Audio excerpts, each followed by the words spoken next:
안녕하세요, 청취자 여러분. 오늘은 그 다카하시 신지라는 인물의 강연 내용을 좀 살펴보려고 합니다. 보내주신 자료인데요. 심행, 그러니까 마음과 행동을 함께 보는 어떤 수행? 뭐 그런 개념을 다루고 있어요. 네. 이 강연이 그분이 1968년에 깨달음을 얻었다. 그 이후에 하신 말씀들이죠.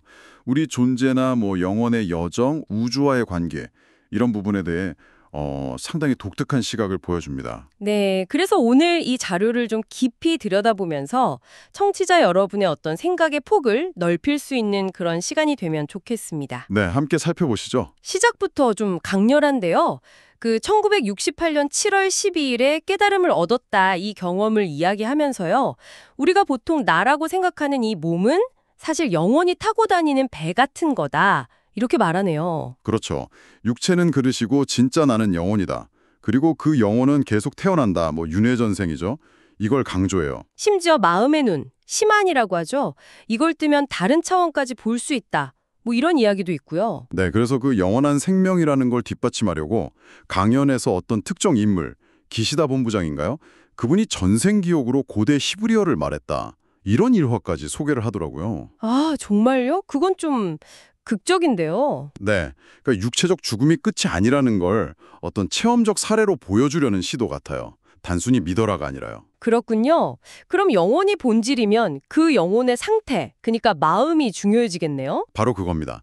그래서 상념, 우리 생각이 현실을 만드는 힘이 있다. 이걸 굉장히 강조해요. 그냥 긍정적으로 생각하자 이런 수준을 넘어서는 건가요? 네, 생각 자체가 현실을 창조하는 어떤 동력이다. 이렇게 보는 거죠.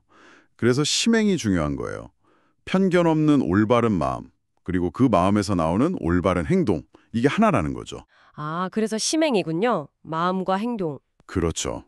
특히 인상적인 건 진짜 수행은 산에 들어가서 고행하고 이런 게 아니라는 거예요.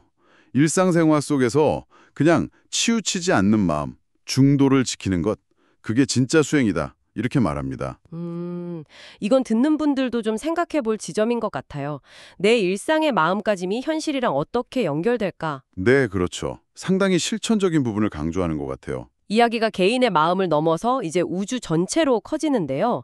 이 우주 자체에도 어떤 의식, 신성 같은 게 있고 그게 자비나 사랑으로 나타난다. 이런 설명이 나오네요. 네. 그러면서 모든 게 서로 영향을 주고받으면서 순환한다. 상호작용의 원리죠. 태양 에너지나 식물 광합성, 밀물썰물, 우리 체온 변화, 여성 생리 주기까지 예를 들면서요. 굉장히 과학적인 예시를 많이 드네요. 그렇죠. 그리고 여기서 중요한 개념이 색신불이에요. 물질, 색과 마음 에너지, 심이 불이 아니다. 아, 색신불이? 네. 예를 들어서 그 회로 난로 있잖아요. 그걸 예로 들면서 열이라는 에너지랑 난로라는 물질이 분리될 수 없듯이 모든 건 그냥 에너지의 다른 모습일 뿐이다. 이렇게 주장하는 거죠. 물질과 정신이 근본적으로는 하나다. 이런 관점입니다. 그러면 우리가 사는 이 지구는 어떤 의미가 있는 걸까요? 이 관점에서는. 지구 역시 그 거대한 우주적 신체, 신의 몸의 일부, 세포 같은 거고요. 동시에 우리 영혼을 갈고 닦는 수행처이자 거대한 신전이다 이렇게 표현합니다. 아, 수행처이자 신전이요. 네. 그래서 이 지구에서 사는 목적이 뭐냐. 내 안에 어떤 부정적인 생각, 감정, 이걸 흐림이라고 표현하는데요. 이걸 계속 반성을 통해서 걷어내고 팔정도 있잖아요. 불교에서 말하는. 네, 올바른 견해부터 쭉 8가지. 네, 그걸 실천하면서 영혼을 성장시키는 거다. 그리고 궁극적으로는 조화로운 이상세계, 불국토나 유토피아를 이 땅에 만드는 것, 그게 목적이라는 거죠. 뭔가 스케일이 굉장히 크네요. 그렇죠. 그리고 보이지 않는 차원에서 수호령이나 영혼의 형제들이 우리를 돕고 있다. 이런 이야기도 해요. 마음이 맑을 때 연결될 수 있다고요. 마지막으로 종교적인 실천에 대한 관점도 좀 독특한 것 같아요.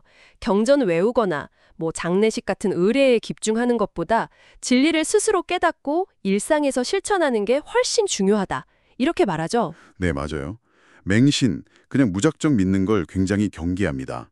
계속 왜? 라고 질문하면서 스스로 탐구하라는 거예요. 스스로 생각하는 힘을 강조하는 거네요. 그렇죠. 진짜 종교적인 삶이라는 건 어떤 특정 교리나 인물 숭배가 아니라 그냥 보편적인 우주 법칙에 맞게 살아가는 것 자체다. 이런 메시지를 주는 거죠. 개인의 어떤 주체적인 탐구, 실천, 이걸 굉장히 중요하게 봐요. 네, 오늘 다카하시 신지의 강연 일부를 통해서 우리는 이 육체를 넘어서는 영원한 영혼이고 또 우리의 생각과 행동이 현실에 영향을 미치고 나아가 우주 만물과 다 연결되어 있다는 그런 관점을 살펴봤습니다. 네, 특히 인상 깊었던 건 우리의 이런 영적 성장이 단순히 개인적인 차원을 넘어서요. 이 지구를 정화하고 더 나아가서는 다른 천체들과 조화로운 관계를 맺는 어떤 우주적인 사명으로까지 이어진다는 비전이었어요. 좀 독특하죠? 네, 정말 우주적인 관점이네요. 문제 이유나 잠재력이 이렇게 광대한 우주적 차원에 연결되어 있다면 오늘 하루를 살아가는 우리 각자의 마음가짐, 또 어떤 책임감 같은 것들이 어떻게 달라져야 할까? 한 번쯤 곱씹어 보시는 것도 의미 있지 않을까 싶습니다.